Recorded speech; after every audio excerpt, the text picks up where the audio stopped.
Okay, this is unit 5 paper, recent 2022 Jan paper. So first of all, we'll discuss about all the MCQs. Right, these MCQs we need to finish within 10 minutes maximum. You remember that. So we need to optimize our techniques or the techniques, very shorter methods and very smart methods to get the answers. Right. First of all, we'll see the first question.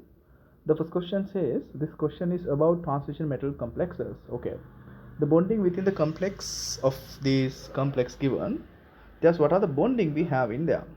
So when you're looking at this complex, definitely we know transition metal complexes have day2 covalent bonding. As day2 covalent bonding is present here, within all the ligands we have covalent bonding as well, but there's no ionic. Ionic would be present when any Cl minus or something come to compensate the 2 pluses here, then ionic bonding also present. But here answer we have to get covalent and day2 covalent only. So answer will be B. Part B, which complex is tetrahedral? You remember when 4 ligands comes, always tetrahedral except nickel. Nickel with the 4 ligands as nickel tetracyano complex is a square planar. But other than that, you remember when the 4 ligands bound and the ligands are different also, that goes for the square planar. So other than that, all will be tetrahedral. So we can select the answer as easily here, answer as D. And the part C, which complex contains bidentate ligands? You know bidentate ligands contain a ligand mean it has a long pair which can make day2 covalent bonds with transition metal ion. So when you look at the first one, you can see here on the nitrogen, here there are 3 nitrogens. Hope you can realize. That means this has to be tridentate ligand. Okay, and the answer B, ammonia and the water there, those are monodentate ligands. And the part C, you can see there's a bidentate ligand. This example even we learned from the specification, and there are 2 nitrogens, so that means it has to be a bidentate ligand. And nickel has the coordination number 6, so bidentate ligands we need only 3, so answer has to be C. Then we'll look at the D as well. The D says EDTA bound on that. You know EDTA, the only ligand we discuss as a polydentate hexadentate ligand, so answer has to be here C, and their answer has to be D, and the first one answer has to be B. Right, we'll move to the rest. When we move to question number 2, this is about hydrogen oxygen fuel cells. So the new syllabus we have hydrogen oxygen fuel cells, we don't have the methanol fuel cell. So we'll see what this question says. It says part A, the electrolyte in the fuel cell is acidic. Okay, you know there are 2 conditions we can use as the electrolyte, acidic and alkaline. Here acidics, fortunately we are getting the easiest one. So on the anode we know always oxidation is taking place, so answer has to be something oxidized, so answer will be either B or C. Okay, so now 50%, all fine. So in the acidic condition, you remember what happens in the anode chamber, we are giving hydrogen gas, so hydrogen gas become H pluses and losing 2 electrons. So part B has to be wrong then, because it says something H2O becomes something. Okay, so that's not the reaction happening in the anode. So for the common sense, you can get the answer as C here, right?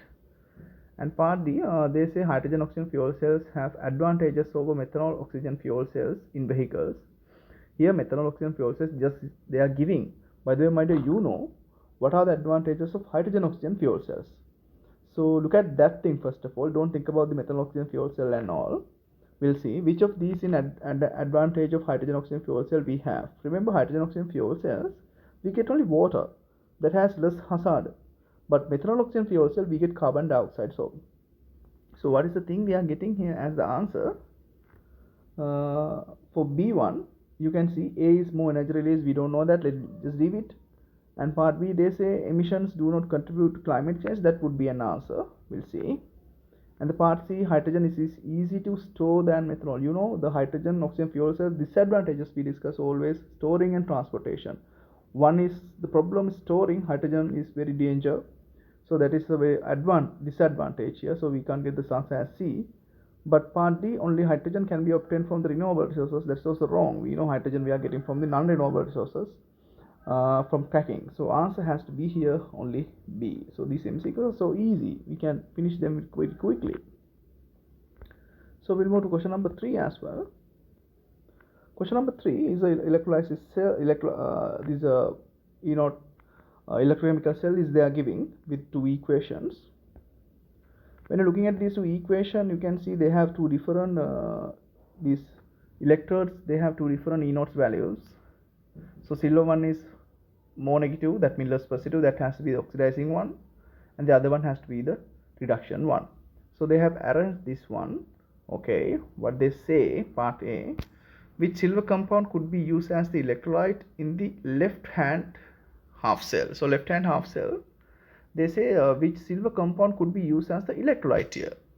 You know, always the electrolyte has to be a solution form. So you can see here is Ag plus aqueous solution. So we'll find out which one has to be the Ag plus contributor here. So silver nitrate would be an answer. Silver hydroxide, no, it is a precipitate, you know. Silver chloride is a precipitate. Silver carbonate is a precipitate. So answer has to be only A then. So part B, when you move, so part B, they say the electrolyte in the right hand cell is prepared using equal volume of, right. So you can see we have VO2 plus 1 and VO2 plus. So those two has to be in same concentration, but both of them has to be 1 mole per cubic decimeter. Okay, when they are mixing equal volumes, as the result, I should get 1 mole per cubic decimeter. So remember, my dear, you have to mix then 2 moles of cubic decimeter stuff.